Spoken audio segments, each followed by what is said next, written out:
성경을 한자를 푸는 대구의 오집사입니다. 오늘은 고요할 막자에 대해서 말씀드리겠습니다. 우리가 적막하다 할 때 막자지요. 자, 진면자가 보이고요. 그 다음에 뭐가 보입니까? 없을 막자가 보입니다. 자, 저물 못자도 되고 덮을 몇자도 됩니다. 자, 그 집이 덮었다, 집이 없다, 고요하다. 좀 해석이 안 되지요. 자, 그렇지만 이것을 하나로 보시면 뭔가 집과 관련돼 있으면서 누군가 큰 자가 오셨는데 하늘 호자가 보이죠. 하늘에서 오셨는데 그분이 부르짖었다. 아버지, 내가 마른 풀과 같은 사람들이 에워싸여져 있고 마른 풀과 같은 사람들에서 부르짖습니다. 아버지, 내가 부르짖습니다. 잠잠하지 않고 고요하지 않고 부르짖습니다. 아버지, 잠잠하지 마십시오. 대적을 잠잠하게 하여 주십시오라고 부르짖는다. 어디에서? 예, 하나님의 집에서 온 자가 부르짖었다라고 이야기를 하고 있죠. 자, 집과 관련해서 부르짖는 사람이 누가 있습니까? 예, 라헬이 있죠. 베델에서 베들레헴으로 간다. 자, 아버지의 집에서 베들레헴으로 태어나시는 분이 있는데 그분이 해산하는 여인처럼 크게 소리를 지르시고 부르짖으셨다. 자, 그때 부르짖는 것이 그분이 잠잠하지 않으셨다. 그렇지만 처음에는 그런 라헬의 뜻이 뭡니까? 암양이지요. 잠잠하셨던 분이신데 또 수정에 끌려가는 잠잠하셨던 분인데 나중에 어떻게 했냐면 잠잠하지 않으시고 아버지의 집으로 돌아가기를 원합니다. 베델로 돌아가기를 원합니다. 내가 이 집에 이 땅에서 떡집과 같이 성막과 같이 되었지만 하늘에 올라서 헐어지는 성전이 되었지만 하늘에 올라가서 하나님의 그 거룩한 성전이 되기를 원합니다라고 이야기를 하고 있는 것입니다. 그러면서 아버지, 잠잠하지 마시고 내가 무덤에 내려가는 자와 같으니 구원하여 주십시오. 고요하지 마십시오. 잠잠하지 마십시오. 아버지, 내가 잠잠하지 않을 것입니다. 크게 칠 것입니다. 이렇게 이야기하고 있는 모습이 보여야 되는 글자입니다. 제가 하나씩 설명해 드리겠습니다. 해와 같으신 하나님이신 예수님이 아버지의 집을 떠나 말씀이 육신이 되어 하늘에서 인자로서 자기 땅에 오셨다. 큰 자가 오셨다는 거죠. 자, 요셉이 아버지 집을 떠나서 헤브론을 떠나서 어디 갑니까? 세겜하고 도단까지 가지요. 자, 그곳에서 형제들의 그 배신을 받고 죽게 되었습니다. 자, 이 요셉과 같은 메시아가 뭡니까? 하나님의 집이다. 그러니까 베델이라는 거. 이분 자체가 베델인 거죠. 라헬이 어떻게 합니까? 베델에서 그 에브라임이 뭡니까? 베들레헴이죠.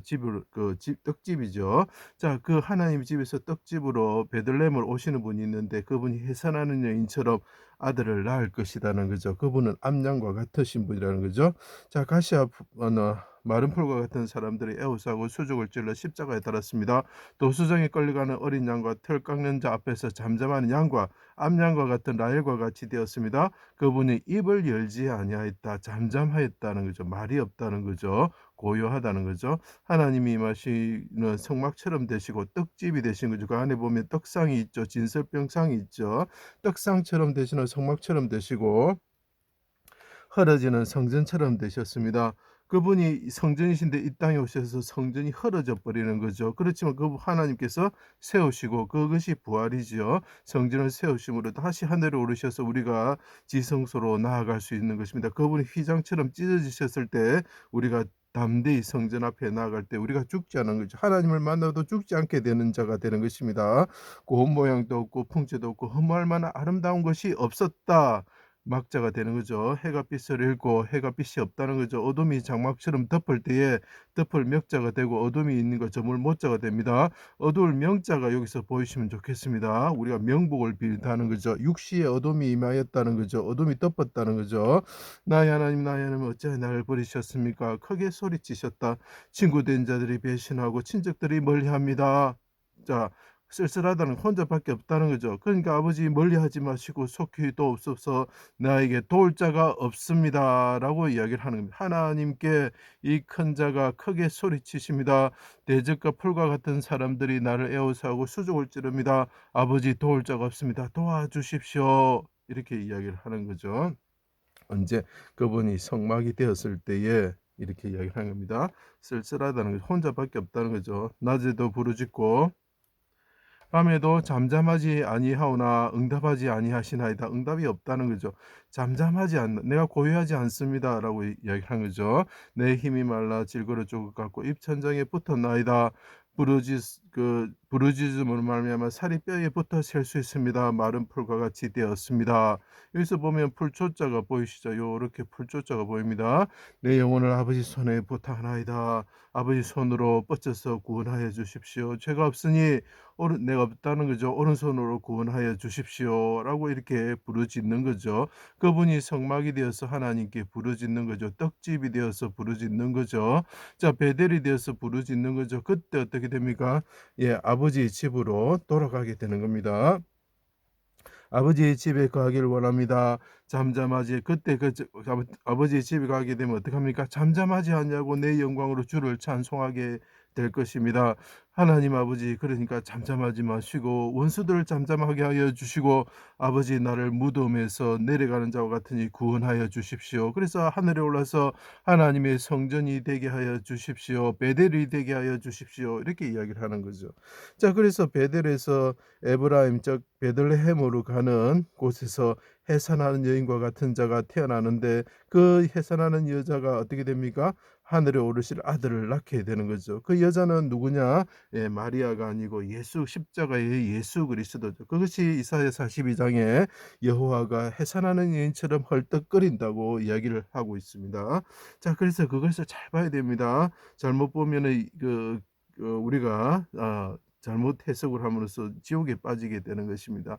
여호와는 나의 목자시 내게 부족함이 없습니다. 나를 푸른 풀밭에 놓이시며 쉴 만한 물가로 인도하여 주셔서 아버지의 집에 영원히 살게 하여 주십시오 하고 이야기를 하는 거죠. 아버지 집인 베델로 돌아가기를 원합니다. 내 자체가 베델입니다라고 이야기를 하고 있죠. 크게 소리치시고 그분이 운명하셨습니다. 소리가 크게 있다 나중에 조용해지면 어떡합니까? 소리가 없어지는 거죠. 고요해지는 거죠. 그죠? 자, 그리고 그 푸른 풀밭과 쉴 만한 물가는 상상을 해 보십시오. 얼마나 고요하고 조용하겠습니까? 그죠? 자, 예, 이분이 베델에서 아버지의 집을 떠나서 이곳에 오셔 가지고 해산하는 여인처럼 부르짖으셨습니다. 머리에는 가시관을 쓰시고 풀과 같은 사람들을 애워싸고 조롱할 때 그분이 하나님께 부르짖습니다.